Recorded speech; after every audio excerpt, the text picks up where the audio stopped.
Okay, so I'd like to talk about substitutes in recipes. So let's start first with eggs. I mean, first of all, if you don't have eggs on hand or you're vegan, what can you substitute? Well, first of all, you can use the liquid from canned beans, and this is known as aquafaba. 3 tablespoons would equal 1 egg in your baking. 1 tablespoon would equal 1 yolk, and 2 tablespoons would equal an egg white. Here's the thing, you can actually take aquafaba, and it's spelled A-Q-U-A-F-A-B-A,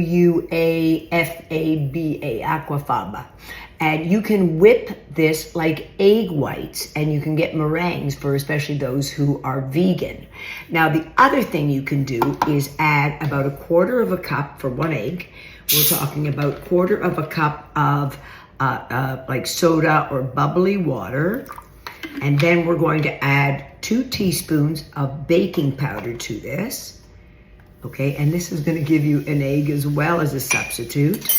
A teaspoon of oil and 2 tablespoons of water. All right, and just mix this up, and this will give you the equivalent of an egg as well. Now, in terms of baking, instead of an egg, you can use applesauce. About 1/3 of a cup would give you 1 egg.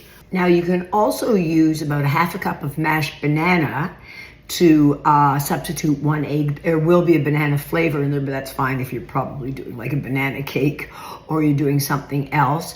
Always check the texture of the batter once you use these substitutes, just to see if it's similar and it's thick enough or it's not too thin. So your recipe might call for cake and pastry flour, and you only have all-purpose. What do?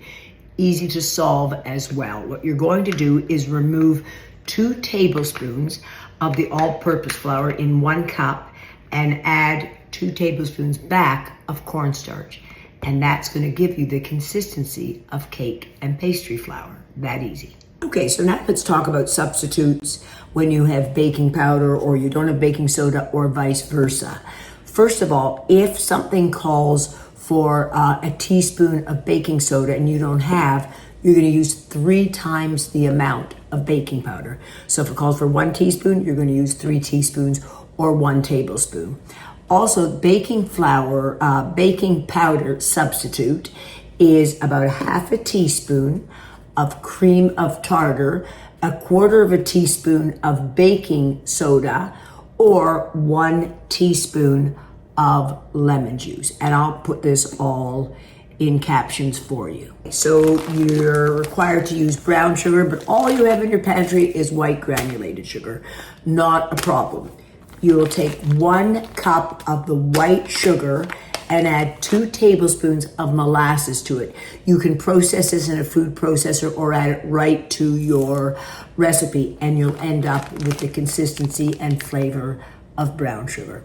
So you're asked for powdered sugar, confectioner sugar, icing sugar, and you don't have it on hand. Easy. You gotta have a food processor, mini or a larger one. Take the amount of icing sugar that they ask for, substitute it with granulated white sugar, and add 1 teaspoon of cornstarch. Grind it up in here till it's really, really fine, and that will give you the consistency of icing sugar. Recipe calls for honey. You don't have any honey on hand. You can use maple syrup. It will be a thinner consistency. So again, you want to check the texture of the batter that you're cooking with. Or you can use a sugar substitute called agave. You could also use corn syrup, but I'm not a fan of corn syrup, the fact that it's not a natural ingredient. So play around with these substitutes when it comes to honey. Okay, so a recipe might call for a different kind of fat, right? Might be butter, maybe margarine, coconut oil, or a vegetable oil or olive oil. Basically, you can substitute any one of these for each other.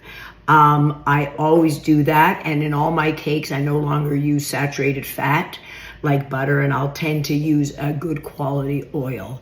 And coconut oil is a real favorite amongst people, so don't be afraid to substitute any equivalent of fats. The only thing I stay away from are vegetable shortenings because they're more saturated. I do stay away though from lard and hardened vegetable oils. So recipes typically call for milk. If you don't have milk, this is one of the easiest substitutes, especially in baking. First of all, you can select any plant milk to substitute milk. I often use even Greek yogurt, plain Greek yogurt, in a recipe. I use sour cream in a recipe to substitute milk, and you can even use evaporated milk, but add half water. So if there's a cup of milk, you're going to use half a cup of evaporated milk, half a cup of water. So lots of selections when you have to just substitute milk. And this all goes for one another as well. And if a recipe calls specifically for sour cream, you can substitute a good thick Greek yogurt or cottage cheese. All you want to do is puree this, and that will give you the same amount of what's called for in terms of sour cream.